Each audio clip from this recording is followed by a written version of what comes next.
75 years ago, millions of Americans stopped what they were doing every week just to watch one red-headed woman get herself into trouble. The laughter sounded endless. The smiles looked real. And from the outside, the cast of I Love Lucy looked like one big happy family. But time tells a different story. One cast member died almost completely forgotten. One lost everything after childhood fame disappeared. One secretly battled pain while America laughed at the screen. And today, after 75 long years, only a very small piece of that famous cast is still alive. The strange part, most people watching those old black and white reruns have no idea what really happened after the cameras stopped rolling. Because behind the laughter, there were broken friendships, addiction, illness, loneliness, and lives that changed forever once television moved on without them. And one of the biggest stars in the history of television? She spent years proving Hollywood wrong before building an empire nobody believed she could run. Tonight, we are going back to 1951. Back to the tiny apartment on East 68th Street. Back to the show that changed television forever. But this is not just the story of I Love Lucy.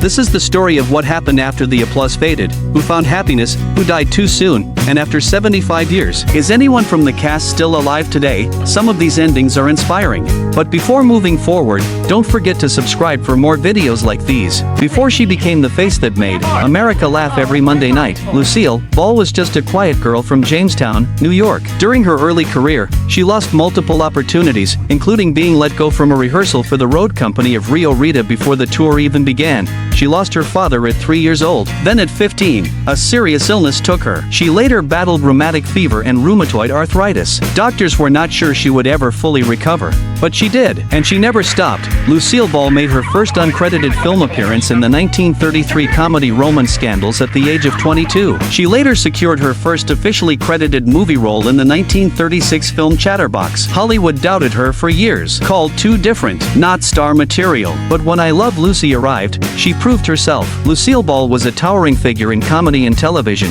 winning 4 Primetime Emmy Awards out of 13 nominations, the Golden Globe Cecil B. DeMille Award, and a posthumous Presidential Medal of Freedom. Lucille Ball died on April 26, 1989, at Cedars-Sinai Medical Center in Los Angeles, at the age of 77. Desiderio Alberto Arnaz III was born on March 2, 1917, in Santiago de Cuba, and his life changed forever before he even turned 16. Nobody talks about this man enough. On I Love Lucy, Desi Arnaz played Ricky Ricardo, Lucy's loving, frustrated husband. But off-screen, he was something far bigger. CBS said American audiences would never accept a Cuban man beside Lucille Ball, so Desi proved them wrong himself. He personally funded the I Love Lucy pilot with his own money. That bet changed television forever. But behind the Monday night laughs, alcohol and a broken marriage were tearing him apart. In 1960, just days after their final I Love Lucy episode, Lucille filed for divorce. They played the perfect couple on screen. They were falling apart from it. Desi Arnaz died on December 2, 1986, age 69. Lung cancer. His last phone call was to Lucille Ball. Then there was Ethel Mertz.